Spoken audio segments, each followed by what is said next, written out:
உங்களுக்கு அப்புறம் ஸ்டாலின் வருவாரா திமுக தலைவரானு கருணாநிதி அவர்களை கேட்கும்போது இது சங்கரமடம் இல்லைன்னு சொன்னாரு. சங்கரமடத்தில் ஒரு ஜாதி, திமுகவில் ஒரு குடும்பம், அப்படித்தானே?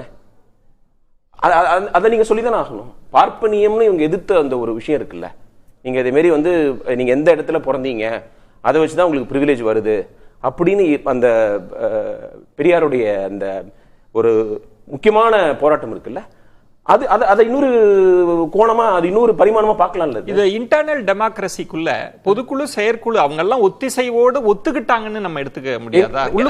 காரணத்தை சொல்றேன். இந்த பக்கம் திரும்பினா துரைமுருகன், அவர் பையனை வந்து இப்போ வேலூர் மாவட்டத்துல மாவட்ட செயலராக போட்டுக்கிறாங்க. அவர் எடுத்து பேசுவாரா? இந்த பக்கம் ஐ பெரியசாமி, அவரோட பையன் எம்எல்ஏ. இது திமுகவுக்கு வந்து நான் தலைமை கூட பரவாயில்ல, ஒவ்வொரு கட்டத்திலையும் ஒவ்வொரு இடத்துலயும் வாரிசு அரசியல் இருக்குது. இது வந்து ஜனநாயக விழுமியத்துக்கு எதிரானது. இது ஒரு லெவல் பிளேயிங் ஃபீல்டு கிடையாது.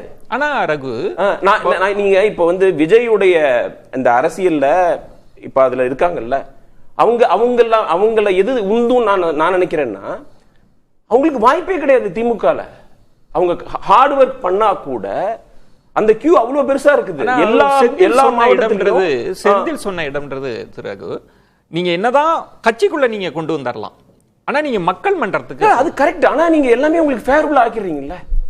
அதாவது நீங்க வந்து ஒரு இன்ஜினியரோட பையன் இன்ஜினியர் ஆகிறது, டாக்டரோட பையன் டாக்டர் ஆகிறது, அதையும் இதையும் நீங்க கம்பேர் பண்ண முடியாது. எல்லா சூழ்நிலையும் நீங்க கொடுத்துறீங்க, ஒரு பிளாட்டர்ல கொடுத்துறீங்க. அதுக்கப்புறம் அவர் டெலிவர் பண்ணாரு, அவர் வந்து எலெக்ஷன் கேம்பெயின் பண்ணாருங்கிறது வந்து லெவல் பிளேயிங் ஃபீல்டு கிடையாது. இது ஒரு ஓப்பன் காம்படிஷன் கிடையாது.